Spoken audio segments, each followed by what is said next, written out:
ఐతారం వచ్చిందంటే పట్నంలో ఉండేటోళ్ళు సినిమాలు షికార్లకు తిరుగుతుంటారు. ఒంటర్రకు తాళమేసుడు, ఓటర్ల దిన్నుడు, పొద్దంతా పార్కుల పొంట షికారు చేసి అట్లా షాపింగ్లకు పోతుంటారు. ఇక పిల్లలు కాయిషేస్తే ఎగ్జిబిషన్లకు తిప్పుతారు. కానీ ఎప్పుడు గవ్వేనా? తెలంగాణలో తిరగాల్సిన ఊర్లు, చూడాల్సిన జాగాలు ఎన్నో ఉన్నాయి. అందులో ఇప్పుడు చెప్పుకోవాల్సింది ఈ 2 ఊర్ల గురించే. మన సోమశిల అందాలకు, నిర్మల్ కొయ్య బొమ్మలకు దేశమే ఫిదా అయింది. ఈ 7 సెంటరోళ్లు జాతీయ పర్యాటక అవార్డులు ఇస్తే ఈ 2 ఊర్లు ఉత్తమ టూరిజం అవార్డులు కొట్టుకొచ్చినాయి. మొదలు సోమశిల ముచ్చట చూద్దాం.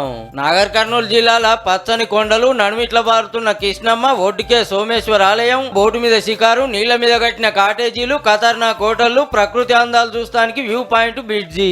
వీడికి వచ్చినమంటే అస్సలు గదల బుద్ధి కాదు. సోమేశ్వరుని దర్శనం చేసుకుని లాంచ్ ఎక్కినమంటే సీదా శ్రీశైలం దాకా పోవచ్చు.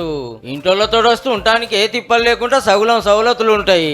ప్రతి ఒక్కరు కూడా కనీసం నెలకు 1 రోజు టూరిజంలో గడపాలి. ప్రతి మంత్రి, ప్రతి ఎమ్మెల్యే కనీసం నెలకు 1 రోజు గడపాలి. ఇక నిర్మల్ కొయ్య బొమ్మలకు ఫేమస్.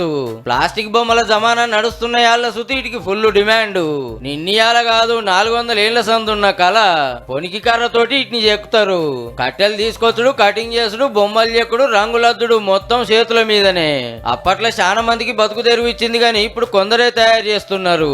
ఈ పంతనం ఇంకేడా ఉపడదు కాబట్టి కొయ్య బొమ్మలతోటి నిర్మల్ కు టూరిస్ట్ విలేజ్ గా అవార్డు వచ్చింది అన్నట్టు. వీలైనప్పుడు అట్లా పోయిరారు మరి.